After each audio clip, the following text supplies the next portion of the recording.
اعوذ بالله من الشیطان الرجیم. بسم الله الرحمن الرحیم. این اولین درسمون است بعد از تعطیل رمضان که من 2 هفته بعدش هم نتوانستم درس دهم. خواهران عزیز، از شرح عقیده طحاوی خیلی گفتیم، ما درباره عرش کرسی صحبت کرده بودیم و امروز یکی از موضوعهای مهم دیگر است، اون هم درباره چگونه الله حضرت ابراهیم را برای خود خلیل انتخاب کرد و این چنین درباره صحبت الله به موسی.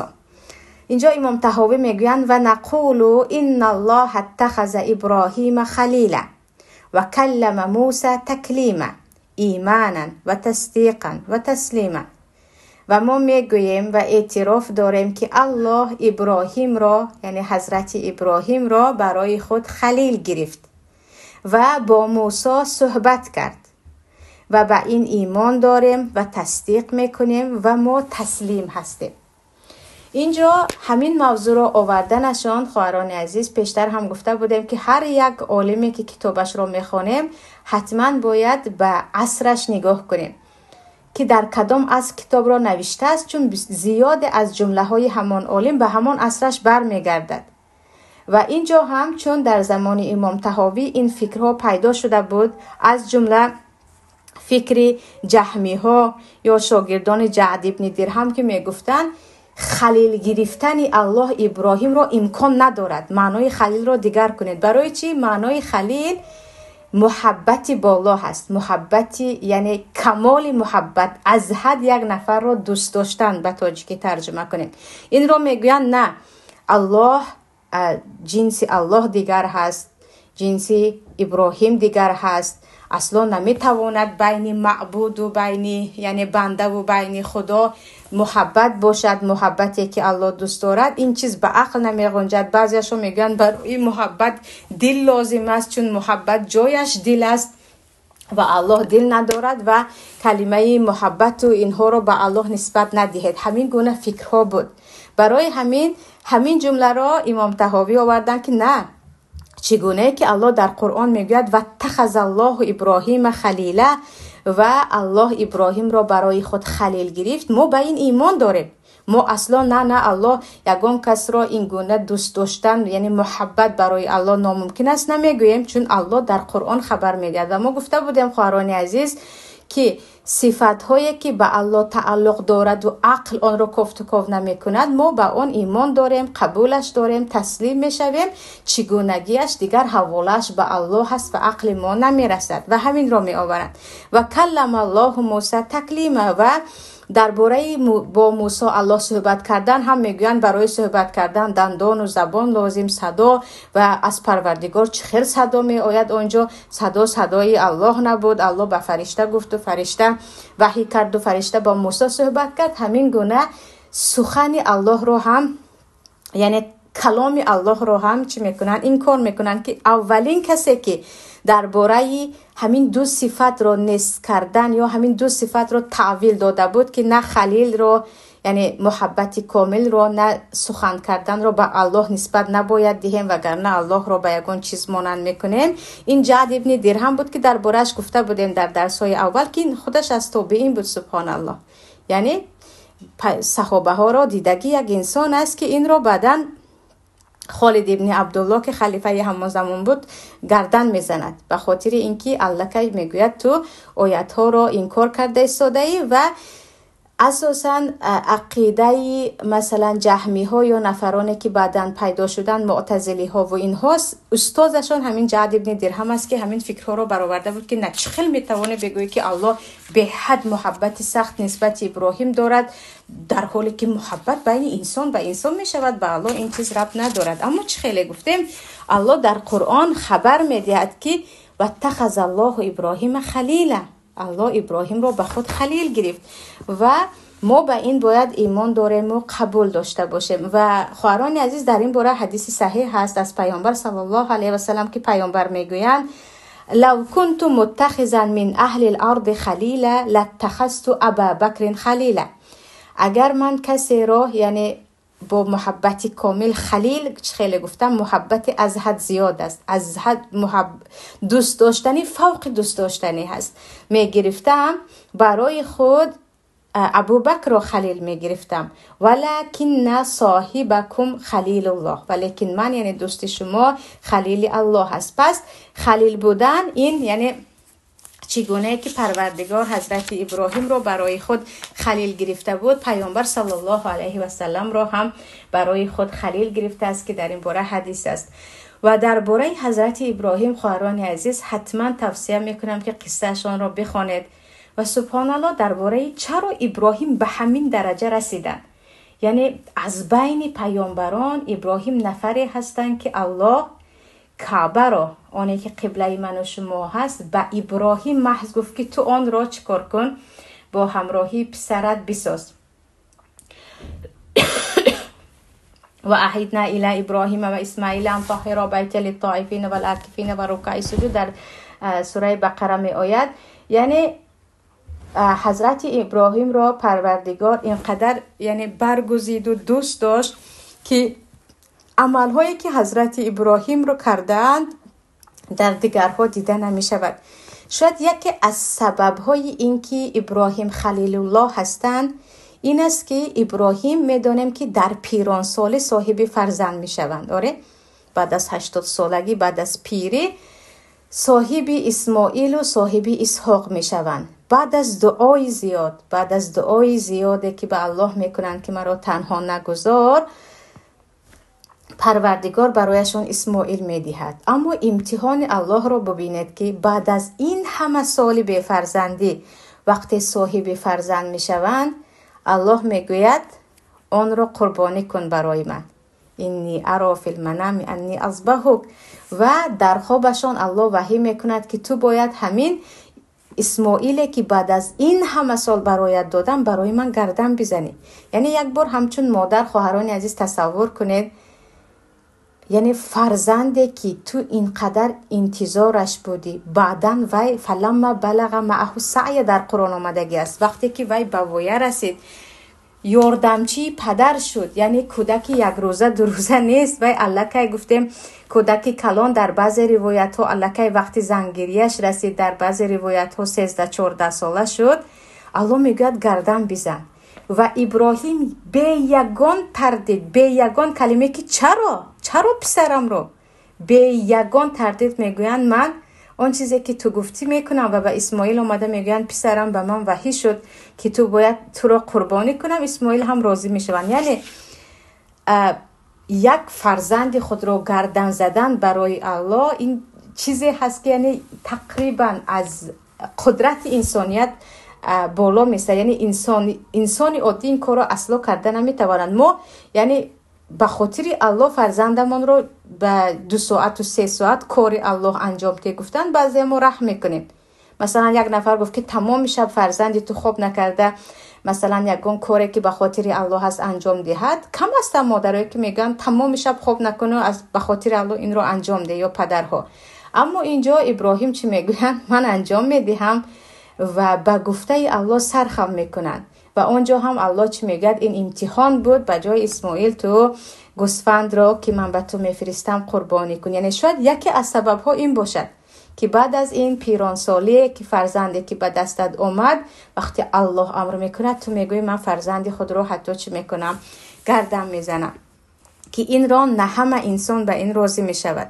و چیز دیگر خواهران عزیز این است که حضرت ابراهیم از بین پیامبران اینقدر قدر بالا دارند که مایان حتی امتان پیامبر در همه نمازمون چی میگوییم؟ اللهم بارک علی محمد و علی آل محمد کما بارکت علی ابراهیم و علی آل ابراهیم انک حمید مجید. اللهم صل علی محمد و علی آل محمد کما صلیت علی ابراهیم و علی آل ابراهیم انک حمید مجید. در نمازمون نام ابراهیم رو گرفته که همان گونه که به اهل بیت ابراهیم تو برکت دادی و آنها رو به رحمتت گرفتی، دیگر آل محمد رو هم به برکت و به رحمتت بگیر. میدانید که تمام پیامبران بعدن از ابراهیم این طرف از فرزندان ابراهیم بودن، یا از فرزندان اسحاق یا از فرزندان اسماعیل، که تمام پیامبران دیگر از ذریه همین خلیل الرحمن حضرت ابراهیم می شود. که البته درباره چگونه زن و کودک نوتولد شده خود همین اسماعیل را برده به بیابان مکه، جایی که نه آب داشت، نه خانه داشت، نه درخت داشت، آن هم با امر الله که برده به اونجا بیمان و برگرد برده میمونند. این هم تماما یک قصه عجیب است که نه همه انسان میتواند که کودکت را، کودک نوتولد را همراهی همسرت به یک بیابانی که نه آب دارد و نه درخت دارد و نه انسان در آن زندگی میکند بمانی، برای آنکه این هم یک امتحان است و بعداً پروردگار برای آنها چی میکند؟ شهر مکه را بنا میکند. و اینجا هم درباره چی گپ زدن؟ درباره اینکه مایان به همین ایمان داریم و درباره کلام موسی هم، یعنی ابراهیم را سبب‌هایی که الله ابراهیم را برای خود خلیل گرفت، یعنی از حد محبت زیاد، بعدن دعاهای ابراهیم تقریبا همش اجابت شده است. خواهران عزیز، دعاهایی که درباره اهل مکه کردن که ورزق اهله من الثمرات، اهل این مکه همیشه از میوه ها بخورن، که اهل مکه دائم از میوه و از آب و از سبزوات سیر هستند. دعاهای ابراهیم همیشه اجابت میشد به خاطر صبرشون به امتحان ها. پس مؤمن به درجه بندگی، یعنی من و شما به درجه اینکه دعاهایمان اجابت شود، در نزد پروردگار منزلت خاصی داشته باشیم، زمانی میرسیم که از امتحانهای الله شکایت نکرده و ناشکری نکرده گذریم. یعنی انسان‌هایی هستند که در زندگی من خود هم شاهد شده هستم، کمترین مصیبت وقتی به سرشان می آید آنها ناشکری را شروع میکنند، حتی از بندگیشان. من تمام عمر نماز خوانده بودم، نمیدونم چرا به سر من آمد. من به یگان کس بدی کردگی نیستم، نمیدونم الله چرا این را به من فرستاد. من اصلا این گونه بودم، نمیدونم چرا الله یا چرا خدا، که در تاجیکستان زیاد کلمه خدا را استفاده میکنم، چرا خدا محض برای من این مصیبت را داد. یعنی در کمترین ابتلا به جای اینکه بگویم پروردگارا شاید این امتحانی هست، همان گونه که ابراهیم را امتحان کرده بودی، همان گونه موسی و عیسی و ایوب و یونس دیگر پیامبران برگزیده را امتحان کرده بود، شاید امتحان تو هست، من به تو شکر میگذارم، صبر میکنم، من راضی هستم به بودنت، به هستیت، به خداوندیت، به تقدیرت. اینها را بگویم ناشکری شروع میشود. یعنی با کمترین امتحان ما خود را از دست میدهیم و ناشکری میکنیم از بندگیمان، ناشکری میکنیم از معبودی خداوند، از معبودی الله. و چی انتظار هستیم؟ یعنی اینجا یعنی قصه ابراهیم خواهران عزیز مثل قصه موسی خیلی در قرآن زیاد می آید. شاید یکی از سببهایش این است که شما پند بگیرید از همین قصه. چرا الله محض ابراهیم را چه خیلی گفتم خلیل گرفت؟ شما نگاه کنید به امتحان‌هایی که حضرت ابراهیم از دست نمرود و از دست پدر مشرک و از دست کشتن فرزند و بعدش از دست تنهایی و از دست هجرت از این زمین به آن زمین دیده بودند. مسئله دوم امام طحاوی میگویند و ما به کلام الله که با موسی صحبت کرد ایمان داریم، تسلیم هستیم. به چگونگی الله با موسی صحبت کرد و جای صحبتشان هم در نزد طور سینا بود که در مصر وجود دارد، بین مصر و فلسطین، و چگونه که الله با پیامبر ما در معراج صحبت کرد. یعنی الله چگونه که موسی را برای صحبت کردن بدون واسطه انتخاب کرد، با پیامبر ما هم صلی الله علیه و سلم در شب معراج صحبت کرده بود. و چگونه صحبت کرد؟ مگر چه خیلی صدا از الله ما به این چیز چه خیلی گفتم عقل انسانیت درک کرده نمیتواند. به این چیز ولا یحیطون به علم ایمان داریم و تصدیق میکنیم و چگونه که گفتیم تسلیم هستیم، اما چگونگیش آنش به دست ما نیست. شما درباره چگونگی ترکیب آفتاب حتی فکر کرده نمیتوانید. چگونگی پیدا شدن اینترنت و الکتریک یا گفتیم قوه برق و چگونگی حتی ترکیب قلب خودمون چقدر کار میکند و سیستم عصبی خودمون که در داخلمون هست، ما حتی تصور و کم در کم کسا هستن که درک میکنن. درباره مسئله پروردگار این مسئله ها فقط چی از ایمان داریم، قبول داریم، تصدیق میکنیم، همون گونه که پیامبر گفتند و ایمان داشتن ما هم ایمان داریم. مسئله دیگر میگذارن امام طحاوی میگن و نؤمنو بالملائکه و النبیین والکتب منزلة علی المرسلین و نشهد انهم كانوا علی الحق المبین. و مایان ایمان داریم به فرشته ها و پیامبران و کتاب هایی که از الله نازل شده است و پیامبرانش و شهادت می دهیم که تمام پیامبران در حق آشکار بودند.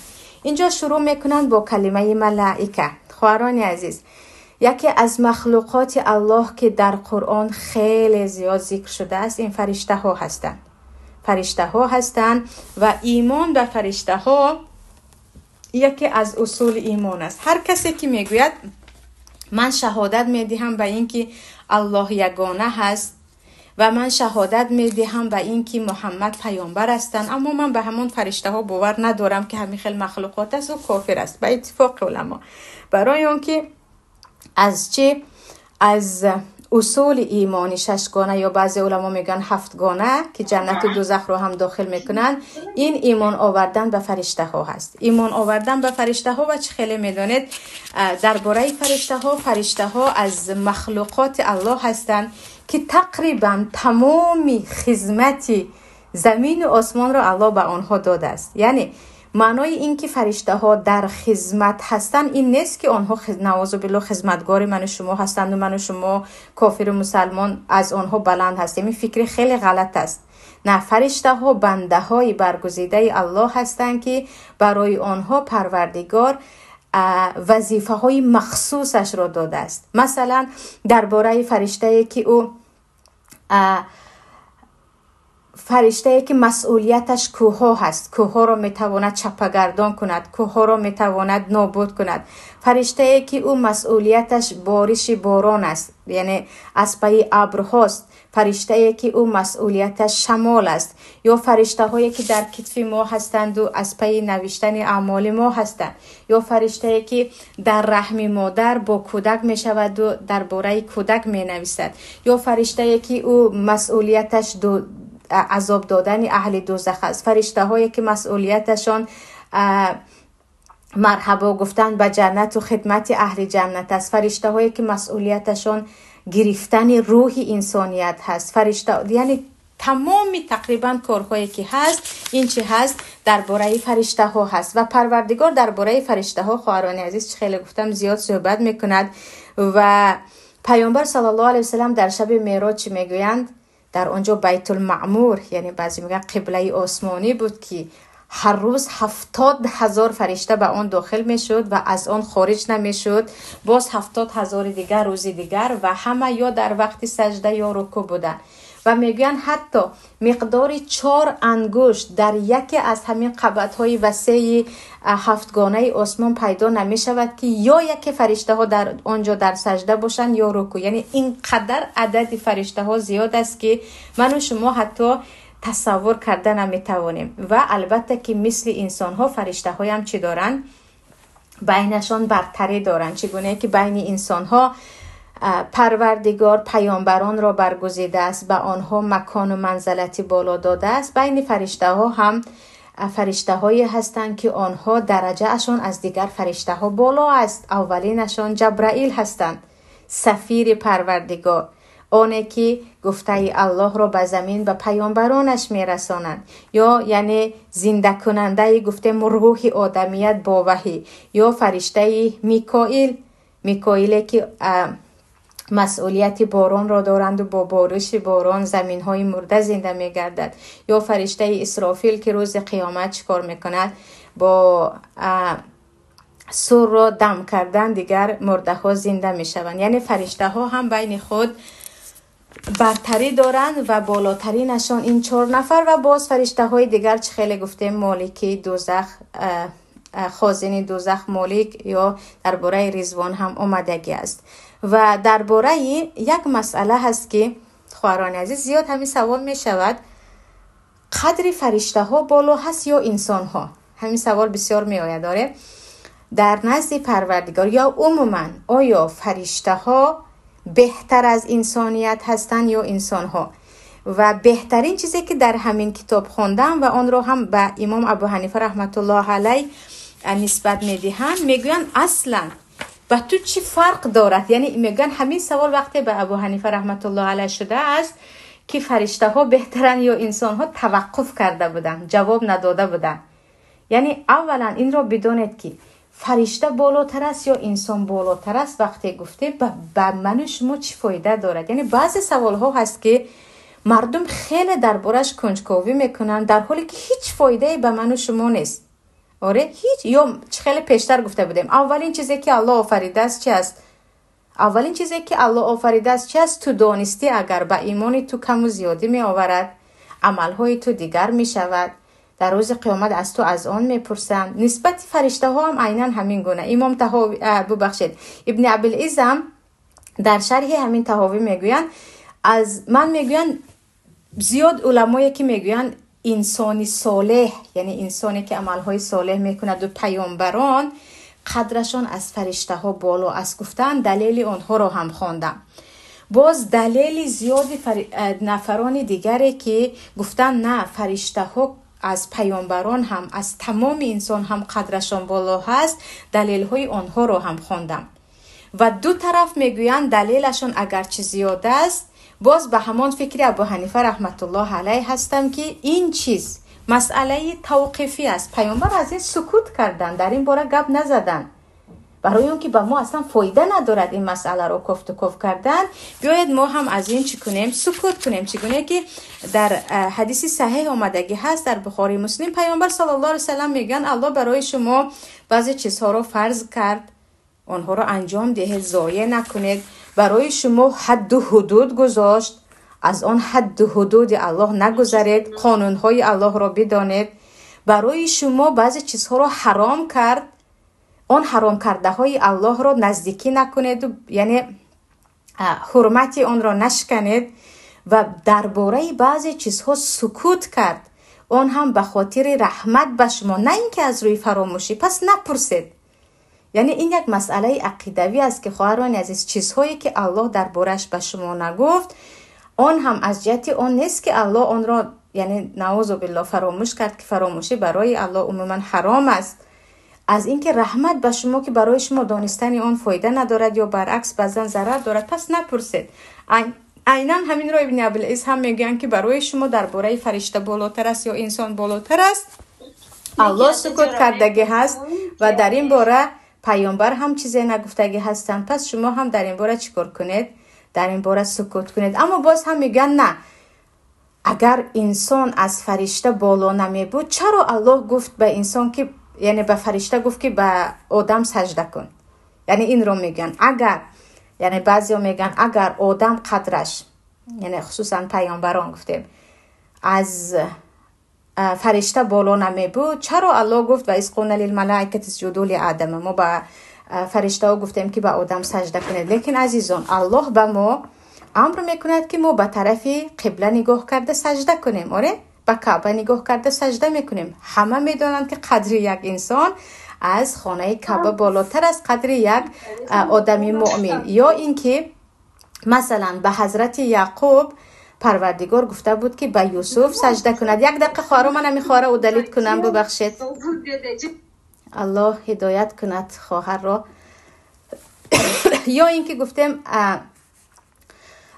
پروردگار به حضرت یعقوب گفته بود که سجده کنند به یوسف. کسی نمیگوید که یعقوب پایانتر از یوسف بود. یعنی وقتی که الله به فرشته ها امر کرد که به آدم سجده کنید، این معنیش این نیست که شما فرشته ها از آدم پایانتر هستید. این یک امر پروردگار است، یک امر پروردگار است که این را که خطا میفهمد، اول شده ابلیس خطا میفهمد که چرا این از من پایان است و من به این سجده کنم، در حالی که مقصد اینجا تو پایان بودنت نبود، چگونه گفته الله را انجام میدهی. پس خیلی گفتم در همین مسئله، در مسئله این که فرشته ها بالا هستن یا انسان ها، یعنی البته کافر نبو یک انسان صالح و یک انسان مومن، اختلاف است و یگان فایده به من و شما ندارد این مسئله که بالا است و که پایان. و همه میدانیم که فرشته ها بنده های برگزیده الله هستند و فرشته ها رو الله چی میگوید؟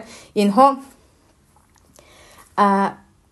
تماما از امرهای من بیرون نمی آیند و یفعلون ما یؤمرون، و هر چی که من به اینها امر میکنم انجام میدهند. هر چی که من امر میکنم اون رو انجام میدهند. برای همین در همین مسئله ها گفت و گفت کردن هم برای ما یگان فایده ندارد. و چیزی دیگر اینجا گفتن ما به تمام فرشته ها باور داریم و این چنین ما به تمام کتاب ها باور داریم. خیلی میدونید عددی کتاب های ببخشید به تمام فرشته ها باور داریم و به تمام پیامبران باور داریم. مسئله پیامبران هم خواهران عزیز، عدد پیامبران را هیچ کس نمیداند. اگرچه با شمول پیامبر صلی الله علیه و سلم 26 نفری آنها نامشان در قرآن هست، اما از اول تا آخر چند پیامبر آمده است کسی نمیداند.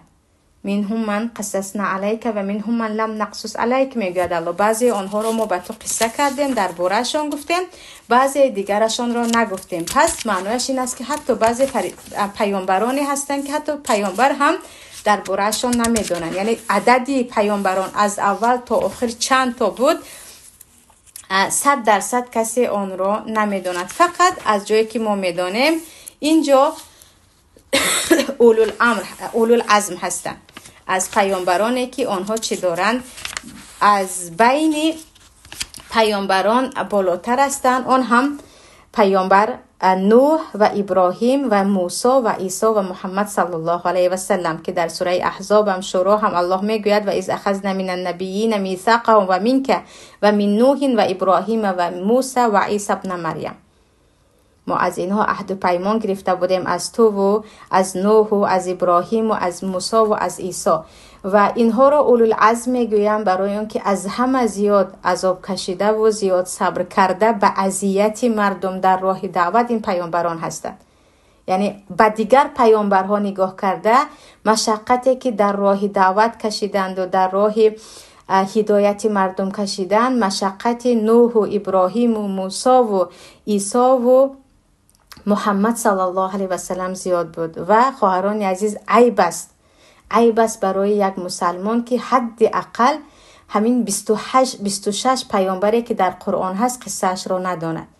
یعنی مویان یک مصیبتی حاضر زمان این است که درباره کدام یک بدبختی که به جز حرام خوری و مردم را به گمراهی کشانیدن دیگر کار ندارد، چی سراینده باشد، چی بلاگر باشد، چی نمیدونم کدام نفری دیگر باشد، درباره او همه چیز را میدونیم. او شوهر کرده جدا شده بوده است، او فرزند داشته است، مادرش فلانی بوده است، دیهش فلانی بوده است.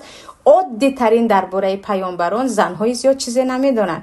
این تماما شرمندگی هست که من و شما درباره پیامبرانی که در قرآن آمده است، دیگر نامهای پیامبرها مثلا در بعضی از کتاب‌های حدیث آمده است، حداقل ابراهیم کی بود، نوح کی بود، موسی کی بود، عیسی کی بود، جای تولدشان، دعوتی کردهشان، کتابی که به اینها آمد، بزرگترین مشقت هایی که کشیدن، اینها رو باید بدانیم که به فرزندانمون بگویم فرزندان ما با قصه های پیامبران کلان شوند، بزرگ شوند، از شجاعت پیامبران بیاموزند، نه اینکه از با قصه یک چند بلاگر و یک چند سراینده و یک چند بدبخت دیگر که به جز آتش جهنم آنها چیزی دیگری نیست.